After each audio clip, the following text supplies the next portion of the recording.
part of the beauty of the long history of the Deep End Fantasy Football Podcast is the continuing effort to define deep end. Well, I'll tell you what.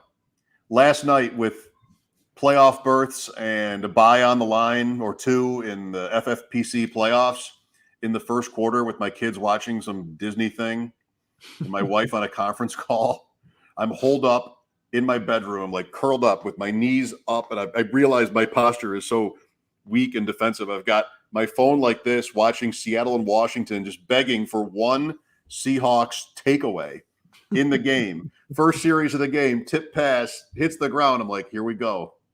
That felt like the deep end. Welcome to the playoffs. This is the Deep End. Mike Shope, Adam Krautwurst. We'll have some fun tonight, talk a lot of strategy. Thanks for joining us.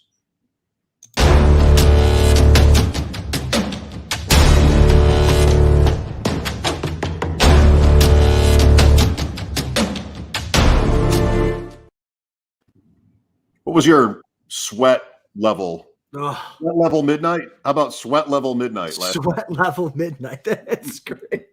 I feel like that could be the headline of so many different things. Yeah. Like going ham or something like that. Yeah, sweat level midnight for Did sure. You go ham? Well, it was more of a sweat level midnight situation. That's right. Yeah, it was, everyone had something going on last night. If you're in the high stakes world, you had, at least I wasn't relying on DK Metcalf. In fact, I think I made it into an extra football guys playoff because of DK Metcalf not scoring any points for a team. So yeah, last night it came down to the final drive. I needed to fade Russ and Lockett, and on that final drive, and I did barely. And then they get the onside kick. I'm like, oh my God, here we go. But I did it. I made it. Mine was for my partner, Louis G., who's been on the show, and I, to get a bye. We needed another team to win so that they could get first place and points. Okay. We could be the next most points for, second place. And Guilds was chasing us with Antonio Gibson. So that got interesting later, but for the other team to work out, he needed two from the Seattle defense. So I can tell you anything now. I couldn't have told you 2 days ago what all the defensive scoring was, but I know now that a takeaway is 2, a sack is 1, and that extra point thing was 2. I know that was like the clincher. Yes. Well, that's the thing too. FFPC defenses do not score. So it's like 2 points. I mean, not a given. That's a sweat for right. Sure. Right. And the worst fantasy beat of my life was a Monday night game in Washington 5 or so years ago. And I couldn't stop. I'm just like this. You would have been so ashamed. PTSD. Well, congratulations to everybody who made it to the playoffs here week 13, or even especially with the bye. I mean, from all the scrolling and rereading these last few days in my first year in the main event, I feel like I know that now, and I can really appreciate the advantage of getting through. I mean, there are different aspects to it, Adam. There's the fact that you don't need to win this week, right, but there's still that same incentive to do that. Talking main event now, not the FPG as much, but the difference is the regular season money mostly. And so you have that, but you also it can affect waivers too, thinking more about 2 weeks ahead. But anyway, super cool. Congratulations everybody tuning in who made it. We hope we can help you a little bit. And we want to do a little bit of victory lapping here of our own. Yeah. So we did a show around this. We were on all through the off season, and on Memorial Day is one of my favorite days of the year. It's the beginning of summer here in Western New York, where we both live, and there aren't quite the family obligations of certain other holidays. So it's kind of a free day. You pay your respects, go to a ceremony, maybe in the morning, recognize the meaning of the holiday. Then also, like, you're kind of at the grill all day or in the pool. I love Memorial Day. And it didn't take me much into the afternoon to realize I wanted to draft that night. Like, let's go. So I either texted you or just tweeted it. Welcome to the deep end. Welcome to the deep end. I mean, that was definitely like a chapter in the path here in the process. So I had you, and we got Louie, and then we had Abib and Gilds and Jay and Scott, and suddenly we had this loaded Memorial Day draft, which is really cool. And you and I were the two teams to get the bye. Yes, that is pretty cool. Little deep end bragging rights for the Guilds and Abib, and like you said, you named all those guys, and Chasing the Helmet podcast. Those guys are great. Can been competing with them. But yeah, so this league, and we always talk about like, hey, those leagues are fun to draft in, but the the $500,000 winner probably is not coming out of those leagues because everyone's so sharp.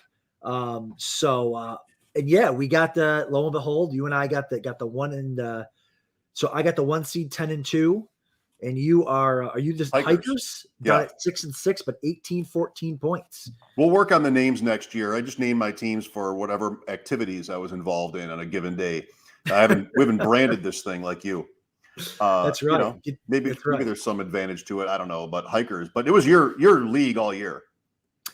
Yeah, I had a really good year. I had one of the few leagues I had the first pick, went McCaffrey, and so the unfortunate part is that while I got the bye, which is thank God I got the bye because I would be in big trouble if I didn't. But I had Christian McCaffrey and went heavy receiver after that. I think I went Ridley and Justin Jefferson and Cooper Kupp and Robert Woods. And so cross my fingers for Ridley to come back. I mean, I haven't heard anything on him in 3-4 weeks. Obviously Robert Woods is done. So so we'll see. I'm going to need a little luck.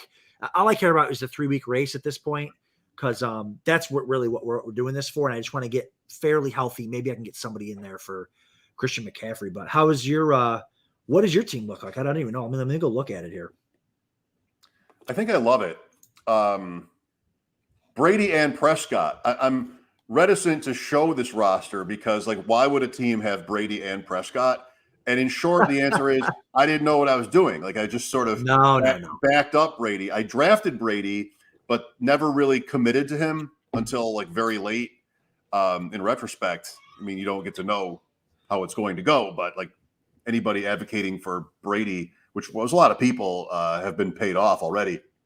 So sure. Brady and Prescott, I've missed a couple times. Always remember when you make it, though, because there have been times like last week. Well, last week is not a good example because Prescott was the play last week. But another time recently, it was when Prescott and Dallas went to Kansas City. It was the other way. So don't forget about the times when you get it right. That's important. Yes. This team's pretty good. Do you like it? Let's get your I love it. And here's the thing. It's all about, like I was talking to you before the show, I've got I have 3 or 4 teams inside the top 200 of the football guys right now. But one of them's got Devontae Adams and Deebo Samuel. So, like, I don't expect them to – I mean, I haven't looked at the matchup, and I'm probably in trouble a little bit in the first round. But I do have a bye. So, like, if Deebo can get healthy, and I think I have 4 top 7 receivers. So it's all about, like, once you're in, how does that team look in the moment with all the injuries? And, I love Mixon and Eckler are cooking right now. Renfro's been great for a while. Connor's back, healthy, the number 1 back there for now, hopefully for a couple more weeks. Ayuk, I mean, come on. Perfect timing for that Deebo Samuel injury. And Hawkinson, as much as he's kind of been up and down, he's the number 3 tight end. Right. And how I feel about Hawkinson. If you could AB coming back from injury, Cooper hopefully can get over whatever he's got going on there with the COVID. Like, this team's got depth, this team's got opportunities, and it's healthy. So outside of Cooper, but I think he'll get there. AB's there, I think, this week. So I like it. How do you feel about it? If Cooper is active, does he go in over Bourne? And does that put Prescott in over Brady, or do you go? I'm going to talk about stacking too. So if I can use this roster to make that transition, Adam, like, this is a team that is through to the sprint. That is the right terminology, isn't it? Sprint. You use that. The sprint. Everybody understands it. Yeah. So this team is through, and it might be something that some viewers don't know. Your weeks 13 and 14 scores do not affect your season average. Like, your season average score that you take into the sprint is already finalized. Correct. So the stacking strategy where you might want to add to that score more boom or bust is out. You really just need to win these 2 games. That's it. I mean, you could win this game 10-9 and it counts the same. So And two, I mean, how much are 1 or 2 games going to really affect your season average? You'd have to go absolutely, you have to be terrible. Okay. Go absolutely crazy, I would think. Right. So minor point anyway, as you're saying. Good point. Sure. So would you care about pairing up Brady and Brown if Brown is active, or Prescott and Cooper? Thursday night makes it tougher. Like Cooper, you got to decide.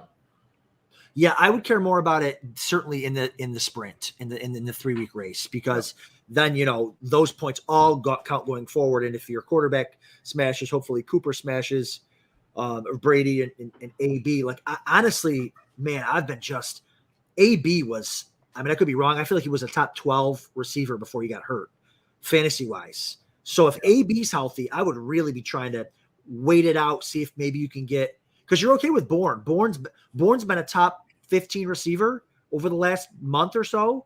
So you can wait it out, AB, throw in Bourne, no Trey White for that game. And hopefully AB shows up rather than putting in Cooper and losing out on AB. Do you give thought to, you check to see what kind of favorite you are and then adjust based on floor or what you need upside? I think that has something to do with it too. And we'll talk more about that with some of the other topics we have. But yeah, I think that that this team, you have good problems to have here. Well, just don't tell Darren and Fantasy Mojo, because I don't want any sort of spotlight on, oh, look at this team's got Brady and Prescott. Like who would have done that? What are their trades? Are there trades in FBG? Whatever works. I mean, again, we always have to talk about the plus EV and all you shouldn't handcuff. It's like whatever works. If you didn't have to ever spend. I've got teams that are really good that have Jalen Hurts. And is Jalen Hurts even going to play this week? Now, I wish I had a Dak Prescott or a Tom Brady to throw in there. It just all depends. Right. Yeah. I saw Darren. It's such a great service, and he has, just a great sort of style about him. And he put the list out of the players who are on the teams that have advanced, that have clinched buys. And I saw Todd Gurley, and welcome to the sprint, Todd Gurley. There's a team out there in the main event that made it to week 15 with Gurley on it. But Darren is great, and I think we all use his. I love his stuff, and he posted something about I asked him if he could look into. He was probably going to do it anyways, but the playoff stacker tracker, I guess, because I really wanted to look into my Kittle Kelsey FBG team, because I was scrolling down and I see that Kittle was like way down the list. I think there's only 114 teams in FBG that have Kittle in the playoffs, and I have Kittle and Kelsey, so I'm assuming that's a pretty rare stack to get through. So that'll be interesting to see if I can get them into the race. I will be rooting for you as your friend and as somebody that with Louis has a Kelsey Kittle team in the main event already. That's right. Already Excellent. Through to the sprint as well. So speaking of that, this is fun. Like, I love that next year's drafts are always being discussed. I mean, like when McCaffrey was put on IR again and he's out for the year, I was ready to do it. I had the instinct to do it. Sorry for stealing your word. I was with Sneaky Joe at WGR, and he's like, is McCaffrey the number 1 pick next year? And before we could even sort of formulate a poll or something like that, everybody was all over that. Oh, he's not going to be the number 1. Here's my ranking. Here's the top 12. He's number 7. Different. There's all kinds of opinions flying around about that. I love that. And a part of that, if not like sort of the real question people want to talk about, is drafting positions, right? 0 RB. To RB or not RB in these drafts. Yes. I don't know. I got into this with you like a year ago, a little more than a year ago. And one of the first things, it was Matt Schauf for one, and Overzet. Like one of the first observations I made about this space is that there are just a lot of smart people who know what to do with a microphone. Like there's just a lot of smart people who are articulate and have a point of view. And it wasn't anything I thought about negatively. It wasn't just anything I really realized about fantasy content. And that's, Ian Hartitz, and there's so many guys who are so good. But this 0 RB thing, so I'm in radio. Like I have an employer. I get a paycheck. I've been doing that for like 25 years. And a lot of podcasts are more like ours. It's kind of like one point of view is represented. It's friends or it's coworkers who are kind of just, and that's not a bad thing. But what you don't get, what you would get, doesn't have to be traditional media, but what you would get in a different setting or might be more likely to get is a moderator, is sort of a person who can be the point guard and bring in different points of view. And when I read about or hear Zero RB, it's almost always, and I watch a lot of these and listen to a lot of these shows, it's almost always like one point of view mocking the other. Yeah. And that's Twitter. And when somebody does it on Twitter, their guys come calling and vice versa. I mean, I think the guys, Pete, Pat Carane, and Gretsch, and those guys who, I don't know, are they the home office for Zero RB or Yes. Siegel or whoever it is? Like, I mean, that is super well thought out. And the data supports what they've sort of represented in their argument. And I just think that deserves more respect. You're still going to try to achieve balance. What do you want to do in draft? I learned this from you. You want to find value, zig when they're zagging, all those kinds of things. And those are irrespective of what positions you're drafting to a point. And so the bottom line, like when Harditz is right when he says, oh, he points out all the wide receivers who were hurt in the second and third round. You know, that's right. But there's still a basis for it that's provable. And so I think next year we'll probably do the same dance. I mean, I don't know what you're thinking as I'm talking. I think next year we'll get into drafts and we'll do the same dance. And a lot of people we're going to see in these main event playoffs and FBG playoffs are people like Gilds and like Schrader, who was on a couple weeks ago, that have tons of teams. And of course, they're going to have variety, necessarily. And that means building different ways, also. So I don't think we're going to get to a right, maybe ever. I mean, I'm not somebody who goes back with this question 10 years or anything, but it just feels like a question we'll always be asking. Yeah, I think it needs to be our intro question to every guest we have on the show moving forward. To zero RB or not? Because usually, I don't want to say usually, like a lot of the high stakes players don't prescribe to one or the other. They do what's best that day, in that moment, at that draft, with that pick. Right. The people that I tend to listen to that really make a stand are the guys who don't play in a lot of leagues, and they're playing in one or they're playing at home leagues. Like, you can't, there's room for everything. But what frustrates me the most is the people who just don't truly understand why, like, what makes zero RB great. Like, you just think it's like not taking RBs because they get hurt more than receivers. It's like, it's not really, it is it, but that's not all of it. Like, every time a running back gets hurt, it's a check mark in favor of zero RB. Every single one of them. Because that is the premise is the running backs are going to get hurt. And you can handcuff the running backs. You can draft the backups. Think of all the backups this week that were Alexander Madison. We can't wait to hear that Zeke isn't playing. Like, it's just Jamal Williams. The list goes on and on of these these backup running backs that teams that were zero RB were targeting in the mid to late rounds that are league winners. Tony Pollard is a league winner for a zero RB team. He's not necessarily a league winner for a team that started, with Mixon and Eckler. Right. You know what I mean? Like, he's the advantage that you get there when there's an injury. So I just feel like people who bash zero RB don't even really know what it's all about. And then the people who are only zero RB, and I know you mentioned like Pat Carane and all those guys and like the Rotoviz guys, like, it's a super clever way. Like, they coined it. Sean Siegel coined it 10 or 12 years ago or whatever. And it worked really, really well when he did it, when he started it, because nobody was even thinking about doing it. So you were able to get the top 5 receivers, or 3 of the top 5 receivers in the first 3 rounds. Now it's a little bit harder because more people are doing it. But I just think there's room there. You have to do both. If you're going to be a high stakes drafter, if you're going to be a high volume drafter, you have to be flexible and you have to be versatile enough to do both. Because if you're not doing both, you're not winning as much as you should be. We talked about it last week or 2 weeks ago. I'm in a 3K, picked out of the 12 spot. I'm going to go running back because I'm going to get the advantage at running back, and I'm going to go Mixon Eckler or something like that. And Diggs and Tyreek Hill fall into my lap. And I'm number one by 130 points against really good players because I went with what the draft gave me. I didn't just go with, I can't go 0 RB. It's so you gotta be versatile enough. And it's practice.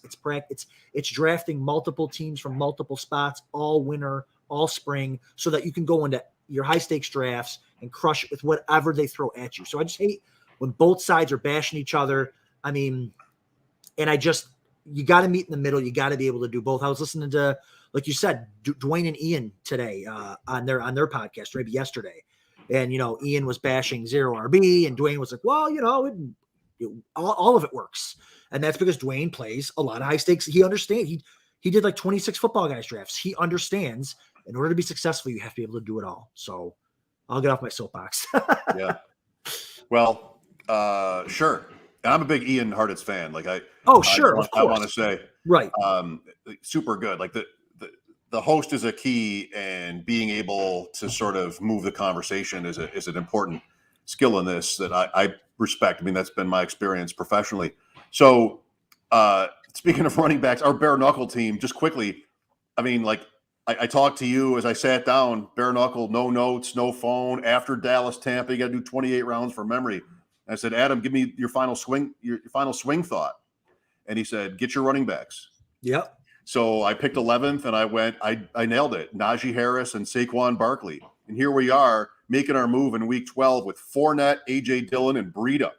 Let's go, Breida. So that is not 0 RB, but the right depth in a best ball. I don't know. Like Breida was our last round. I sort of wobbled over to you at the end of 28 rounds. It's midnight in Vegas. Like a prize fighter. You're like, what do you think? And I said, well, I went Breida over Marlon Mack. We'll see in the last round. And it's turned out like he's probably ahead of Mack. Great decision for the season. So Fournette, I mean, I was almost embarrassed to pick him. I think a lot of people felt that way in drafts, whenever it was. And he's another interesting debate right now within the 0 RB confines, is like whether somebody who picked Fournette in the middle rounds like knew what they were getting. Yeah, I mean, I was not embarrassed. I was excited to take Lenny Fournette because that's one of those situations where he was, and another reason why my 0 RB teams were successful this year or whatever. We're not there yet, but it's because I was able to find or target the right mid to late round running backs, James Conner, Leonard Fournette. You put me on to James Conner. And so when you hit the right running backs and you're picking up handcuffs and picking up running backs along the way, it makes the 0 RB much easier. But Lenny Fournette was one of those pieces where it had nothing to do. It was just like, I trusted that that's who the coach wanted. Brady liked him, the coach liked him, and that's all that matters. We've talked about this before. Like, I think Ronald Jones is better than Lenny Fournette. It doesn't matter what we think. It matters what Tom Brady, it matters what the quarterback and the coach and the offensive coordinator think. They love Fournette. And that was literally all. I just went in blindly. Like, if they love Lenny Fournette and they're going to be a really good offense and to be really aggressive all game, every game, I want that guy. Yeah, and this was a fair question last year, and we had a year worth of evidence to add to the position. We had the Super Bowl. he smashed in the Super Bowl. Yes. Like, what's that worth the next year on a team with veterans, starting with Tom Brady? You can almost assume that they're going to rely on the guys that got them there the year before, that won the year before. And they're also, like, the game scripts work out. Brady's having a fine year and they're winning, and that means Fournette last week was above and beyond. I mean, 4 touchdowns in a game where they're losing. That's more than we signed up for. But he needs one nickname. So you have an Uncle Lenny. There's Uncle Lenny, there's Playoff Leonard or Lenny, there's Lombardi Lenny, and there are probably other ones. What do we go with here? Uncle Lenny? I'm always going with Uncle. I've been saying for, like, in this couple of Discords I'm in, like, my line for every time Fournette smashes is it's not everyone has an Uncle Lenny, but I do. You do, yeah. And I do, and I've got 2 of them now. I'm gonna buy an Uncle Lenny jersey. It's just he's been honestly he's been my MVP. Him and Cooper Kupp. I mean, those guys in the mid to late round. Leonard Fournette's absolutely smashing. He's been healthy all year. Like, that's just, he's been sensational. That's with a Ronald Jones rushing touchdown last week. Besides, I know. Tampa Bay at Atlanta, implied total 31 for the Bucs, an 11.5-point favorite this week. Adam Levitan went with Uncle Lenny on his solo pod. That's good enough for me. That's what I'll use. Okay. There you go. So Leonard Fournette, good luck. Mike Williams is somebody who maybe wasn't your MVP, but he was on that track for a while, and then it stopped. Adam, I feel like Mike Williams, with that quarterback, playoff contention, he's probably got a 180 and 2 waiting somewhere along the way here.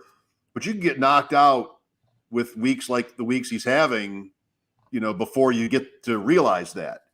How solid a play is he? Like, what does it come down to when deciding whether to start Mike Williams right now? That's very interesting. And I read a tweet. I'm trying to find it. I should have saved it. Someone tweeted earlier today about how he was like wide receiver 4 through like the first 4 weeks. And since then he's been like wide receiver 40, and that's averaged out to like wide receiver 17 or whatever he is. So we get stuck. Sometimes I can get stuck in these old, listen, the NFL season is it's all some small sample sizes, right? It's only 17 games. It's almost pockets of seasons. So to get, I try not to get stuck in the mud with, it's Mike Williams and I loved him and he was so good to me the first month or 5 games. But now it's money time, man. Like, you got to really go over your starting lineup. Like, you know what? Does he have a good matchup? Are they using? They're not. I don't want to say they're not using him, because I've been really locked into these Chargers games lately. And last week didn't do much. The week before he caught that long one, which was sensational. Won me a league and probably some other people too. But then even the week before that, when he didn't do that great, they targeted him inside the 5-yard line. He dropped one at the 2. Right. Him and Herbert were miscommunicated on another one. So it's like, he's had his opportunities. He hasn't connected. But yeah, I think you're right. We've got 5 weeks left. He's got at least one monster game left, I would think. And I would hate, when all the money's on the line, to sit him during one of those. But he's not their top target. He's not their second target. They got Eckler there, and so he's going to be tough to sit because he's got that high ceiling. But if you've got, it's like a Hunter Renfrow. You starting Hunter Renfrow over Mike Williams? That's a good name. Because I think I have one of those. That's why it's kind of in the back of my head. Like, man, Renfro's getting me 15. I know that. It's who knows. Yeah. And last week it was even bigger. Like, it really depends. It shouldn't, maybe. So tell me if this is wrong. But the first thought I had is, it depends on the rest of your team and your matchup and things like that. Williams feels like a gamble, but isn't that how you win big? Right? Like, that's be aggressive. Be aggressive. I learned that in high school. I remember. And I think Mike Williams might be more of a, it's interesting because we're talking about the FFPC in the playoffs. The race, the sprint, turns into like a DFS type thing. Mm-hmm. Like, if I think that, like, A, I need to score as many points as possible, so I don't have to ceiling these guys, but B, I'm also looking at who's starting who. Like, if I have Mike Williams and I think no one's going to start him, well, then maybe I'll start him. Or maybe, hey, if I think everyone's going to start Mike Williams, maybe I go with, like, the Hunter Renfrow example, because maybe he won't be started as much. So that's where these ownership percentages come in, and knowing who you're competing with. Because 2 years ago, when I came in 5th in the main event, I had a very different roster. I was starting 3 tight ends. I was starting Goddard and Ertz and Gesicki, and nobody had that combination, and they smashed. And I was able to make my way up the list. So that comes into play too, more for the sprint. Okay, next subject, blocking. Yes. So I think I know this much. You're playing fantasy football, you're competing, you're playing to win. Friendships are secondary, not what it's about. What are friendships? Right. What am I even talking about? It's understood when you're playing for money that blocking is a part of the game. Your opponent, maybe someone needs a quarterback, too bad. Like, whatever the situation is, blocking is accepted. I think I'm right about this. Now, I play in a league with my son for $10. Am I going to block the guy he needs? No. But in this, I want you to tell me that all is fair. So let me just start by saying, because you brought up friendships,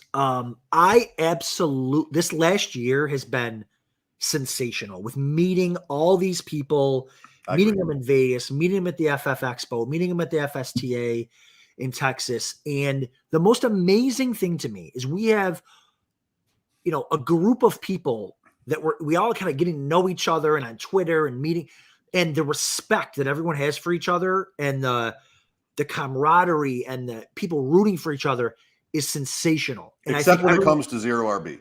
But not when it comes to zero. But even then, you can agree to disagree and get over it. But I'm in some home leagues, Mike, that I've been in forever. There's more backstabbing and crap talking and stuff that goes on in those home leagues where there's 6 cents on the line. When you've got high stakes players competing for $500,000 and there's so much support, I just think it's really, really cool. But going to blocking, I will block any one of them. Any one of those people that I met that I had a great time, I'm blocking any one of them. I'm blocking all of them. In fact, I can't wait. After this show, actually, I'm going to get off. I'm going to go grab a drink and I'm going to sit in front of my laptop and I'm going to just be able to, now that I've got my leagues whittled down, now that I got my league, I'm going to turn on a nice fire. Maybe I'll have a I'm just going to block everybody. I'm going to block everybody I can find. I'm going to roll out a bearskin rug and it's going to be incredible. Krautwurst after dark. To spend time because I've had 900 rosters, it feels like. Now that half of them are out, now I can go through each league and say, okay, how much Fab do I have left? What's he got left? Does he need a running back? Oh, I'm going to go get that guy. Does he need Taysom Hill? Well, I'm going to go get Taysom Hill so he can't start it. I can't wait to get in there and just get dirty and grimy with it. Note to self. So look out for the FFPC 7. If you and I win, that's right. If you and I win this week, blocking you left and right, but it's not. What do you think? Are you a blocker? No, I think that's all correct. Yeah. I was talking about this on WGR today in the 6 o'clock hour.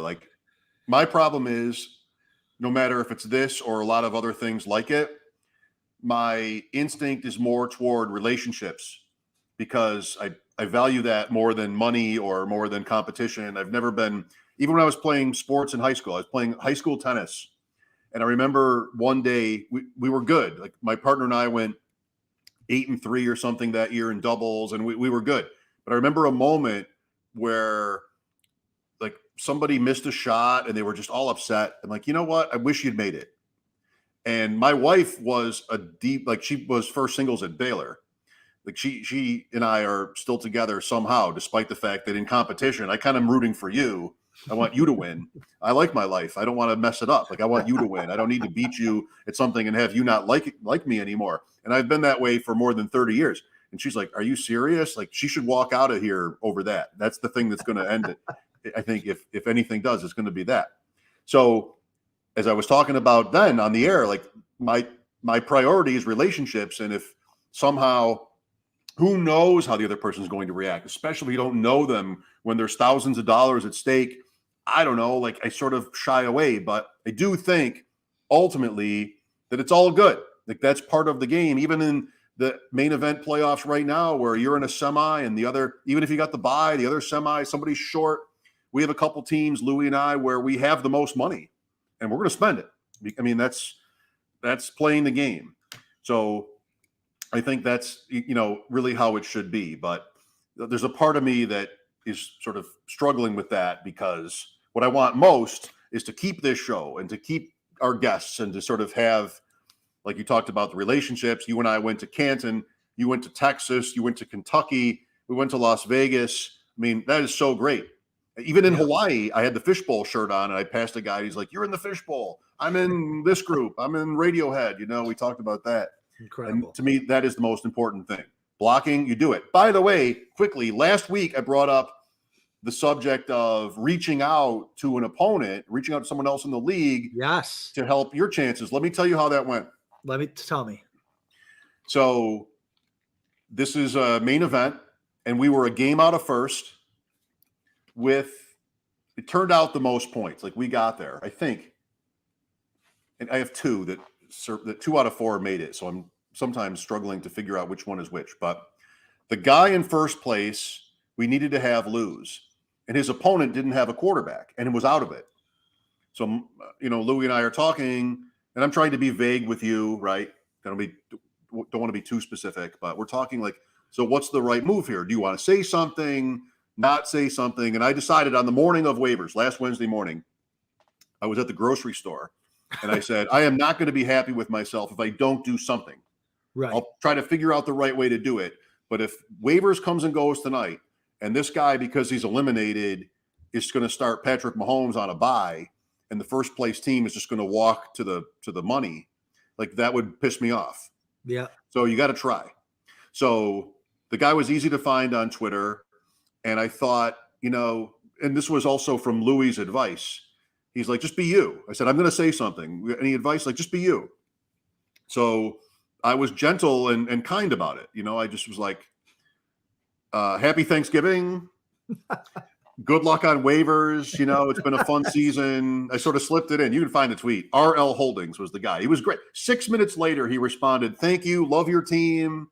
Whatever. And he went and got Andy Dalton. And it went all right. Like he had a bunch of guys on Thanksgiving. It went all right. He did not eventually win, and we lost anyway. Okay. So it didn't end up mattering, that was for like the extra money. We ended up getting through on most points, but we did not win first place. Wouldn't have mattered. But this guy was great. Most people are great. Twitter is always about the people that are sort of there to ruin it. Right. But yeah, you did have somebody tell you the stupidest sports take you've ever heard. That's because there are a lot of people. Yeah, that's right. So, most people are good, and they're sort of in it with the same sort of spirit that you are.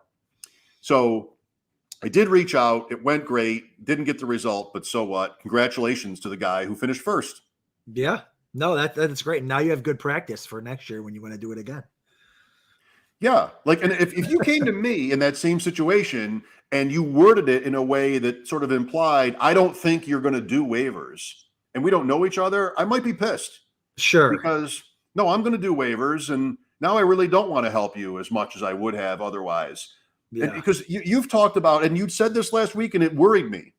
You said, I have so many teams, there are teams you have to sort of ignore. And I don't know this guy. I don't know how many teams he has. Yep. I just don't want him to ignore mine.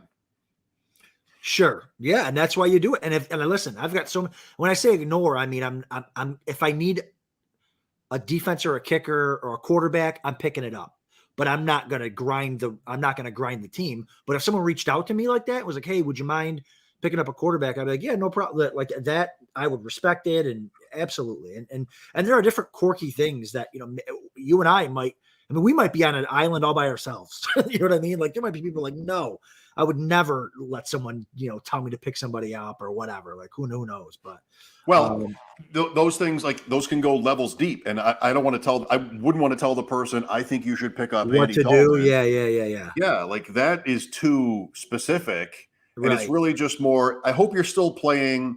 I hope you put the time in, that we sort of all not secret handshake, but kind of all agree when we sign up. We wouldn't want that to happen to us. Sure. So you want to make some effort. If you have somebody on bye, you replace them. If you have somebody injured, you replace them. Do I want to find the rank the 5 best wide receivers on waivers? I don't care at that point. Right. And that wouldn't offend me if you didn't do that. And plus, this might not matter to you at all, but like now that, we're doing a podcast and we're trying to help people, like I'm terrified of being that guy that doesn't set a lineup and then they get, screenshot to Twitter or something like, look at these guys. They don't even try. Like, I don't want people to think I'm not putting my best foot forward either. So I think you got to make an honest effort. I will admit, home leagues have suffered for me. Oh yeah. A little bit. Yeah. We're in one together. By the way, Mike Leone, with another smash in the DFS world, he is in this one Empire League with us. And congratulations to Mike, also a Western New Yorker, Buffalo guy. And he is just killing it in DFS. I can't wait to see him next. Congratulate him in person. Absolutely. There's that league. And then there's the League of Shopes and Dreams, which is really more famous for its name, perhaps, than anything else. Kevin Payne of RotoWire, the defending champion. I went to a wedding. When was Jackson sick? 2 weeks ago. 2 weeks ago, yeah. Saturday night was a long night. And Sunday morning was wobbly for me. And so on the RT Sports app, you have to hit save. You do? I noticed that today. I'm like, oh my gosh. And it was 1:00. It literally was at 1:00. I looked and I said, I did not hit save with Jackson in and Cam Newton on my bench, who I picked up in case Jackson didn't go. So I lost 26 points on that, and it might cost me the whole thing. We'll see. But don't complain to your commissioner. It's your mistake. That's right. Walk quietly to the next hole. That's right. Okay. Fab Targets. I hope if somebody's watching for 40 minutes, I think it's been a fun conversation. Hopefully, maybe they're thinking, when are these bleeping guys going to get to player actionable information? I know. That's right. Listen, there are so many great podcasts out there that just load you up with stats and analytics. You hate that. We're the Instincts podcast. All right. We got to get through topics. We got to give you thought processes. But yeah, so Fab Targets. I mean, there's a couple. You've got all the Alexander Madisons, Jamal Williams. Those guys are gone. Check for the double check just to make sure. But those guys are either scooped up or they've been dropped in the last 2 weeks and you can't get them because that's how FFPC works. So, but a couple of guys that I did notice were available, and this is kind of interesting. Going back to what you were saying about, do I have to buy to the 3 week race? Am I prepping for that? Do I need to win this week to get through? So one of the interesting names for that is Amir Abdullah. So they have a bye this week. So if you need to win this week, you're probably not spending all your money on that guy, on Amir Abdullah. But I do think from everything that I'm reading and hearing and seeing that he, ever since he got there, he's been the pass down guy. He's been the catch guy, and they've got a tough schedule coming up after their bye week. I think they get Tampa Bay. They have Tampa twice after Christmas. They have Buffalo, and then they have Tampa, New Orleans, Tampa to end it. Yeah, they're going to be losing those games. They're going to be behind. They're not going to be able to run because those are good run defenses with the exception of Buffalo. And they're going to have to throw it. So Amir Abdullah, again, if you have Chuba, you're starting him probably because, let me take it back. If you had Christian McCaffrey and you handcuffed him with Chuba, you're probably starting him because you have to. But don't be afraid to pick up Amir Abdullah too. I know I'm going to be looking for him. It depends on, do I have any money left? That's where it comes in. Like, it's only the teams that are left, the 4 teams can bid. Even though there is like a consolation bracket, a toilet bowl and all that stuff, those people don't get to bid. But so yeah, that's where, like you said, having the hammer, having that money at the end. Now you get your pick of. The hard thing for me at this point is, who do I drop?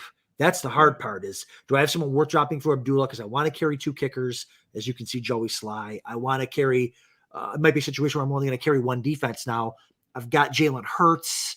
So it's like, is he going to play? He's banged up. I want to carry some quarterbacks. So it really depends on your roster, but Amir Abdullah would be my first target. I'm getting so turned on by this. I need a bearskin rug. As soon as we're done, I want to get a bearskin rug and just. You don't have one? Come on. Amazingly, no. With my glasses and hair, I don't have a bearskin rug or a pipe. I might need that. So, I mean, Abdullah's live. Yeah. All the reasons you said. Hubbard is not exciting to me because he didn't do that well. Yeah. But, I mean, the NFC, both conferences, Adam, you want to look at everything and you want to know, what are these teams' motivations? And Carolina is one of many teams that's like right in the middle. Yeah. How is the owner feeling? What is the GM's job security, the coach's job security? If they need to get to 8-8 or 9-8 and make the playoffs, that's a different metric, different equation than a team where those other things aren't true, where there isn't that pressure. The Jets might lean younger, or teams, there's just most of the league is playing for a lot in these next 2 or 3 weeks, if not more. So it's really hard to know. Washington last night, for instance, but maybe Seattle now. I don't know. Does Russell Wilson come out? Could that happen?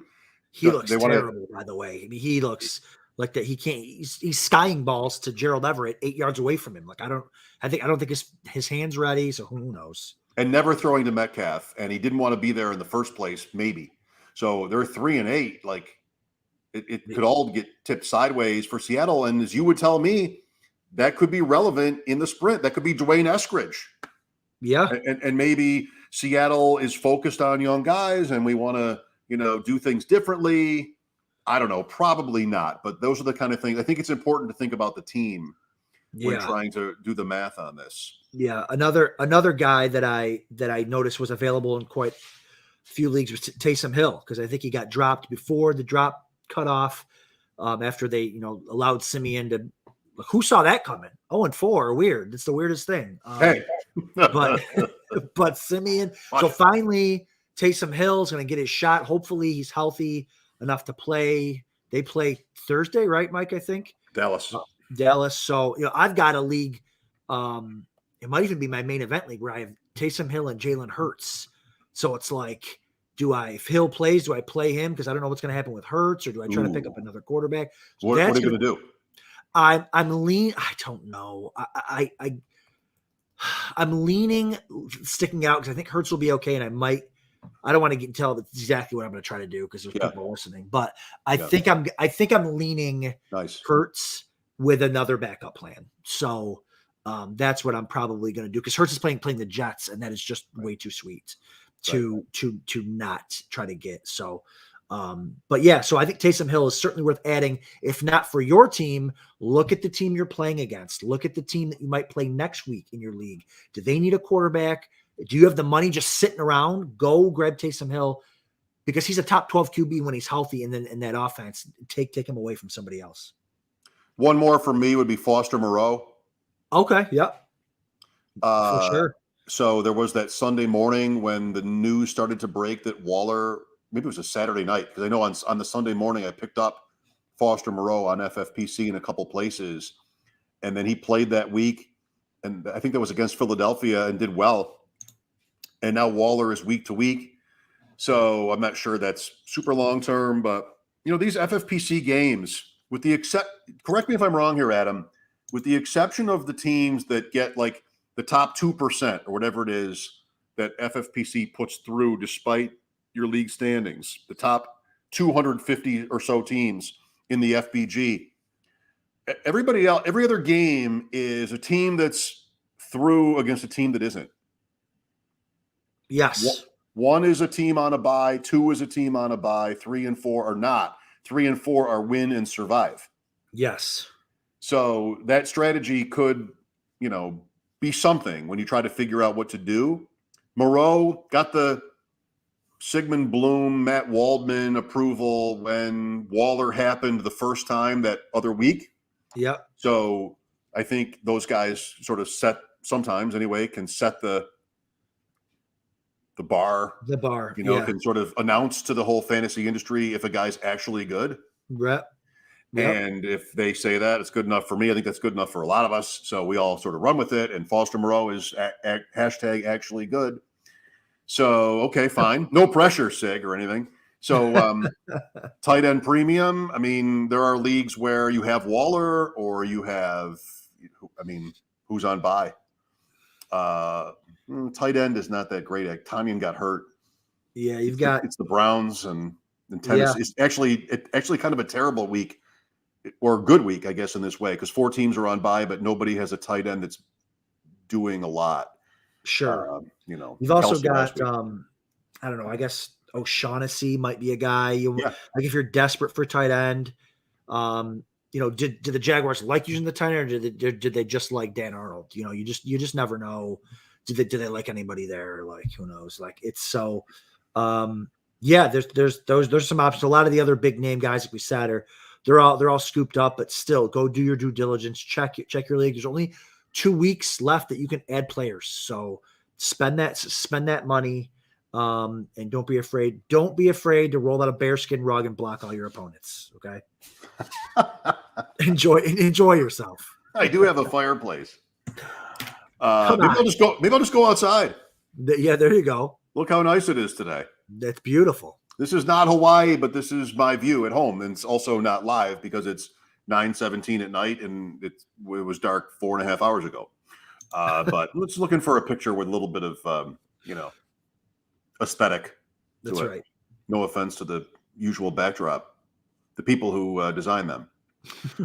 Okay, you feel like you're ready after today? You're ready to get upstairs and drink some scotch and smoke? Yes, I'm ready to start rolling into waivers, start looking at my matchups. I've got my own process. I need to You know, you ask me, who are you going to start? I just know I have that decision to be made, and I'm not in the mind space yet to do What's it. your background music?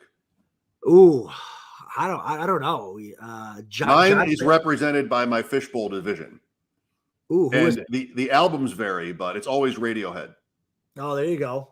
When I need to think, it's going to be In Rainbows, or it's going to be Kid A, or Hail to the Thief, depending on sort of how intense I want to make it. I don't know. I might, if I got a bearskin rug, it might be John Cicada. You know what I mean? Just roll out a little John Cicada and just see what happens. You know, are you watching? Are you interested in the Beatles documentary? You know, I heard you talking about it the other day. I am now. Where I don't even know where do I see it? What's it at? Disney Plus.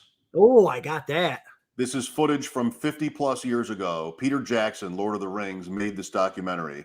I have been moved to tears numerous times watching only part one. Wow.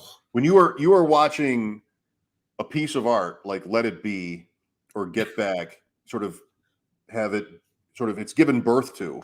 Yeah. In this movie, and you're watching the other Beatles with Let It Be, Paul is at a piano. It's late in part one, and the other Beatles are sitting there and they're hearing it for the first time. Like, imagine being witness. This is what this is. You're witness to the beginning of an iconic piece of art being created in your presence, and you are watching other famous people react to that. You're watching Lennon. Now it's edited, but it's almost as good as it gets. Like, you are watching their sort of reactions. I mean, the filmmakers would have wanted to capture as much of that as they could. You're watching John Lennon listen to Let It Be for the first time.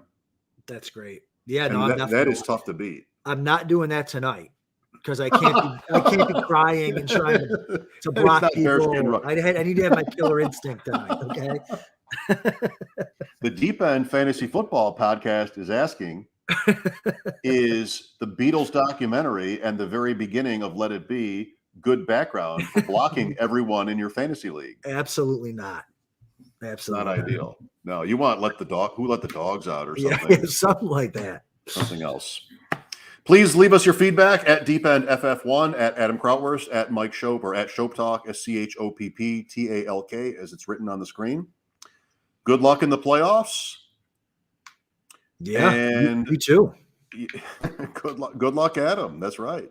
Thanks for watching, everybody. We'll see you next week. See you guys.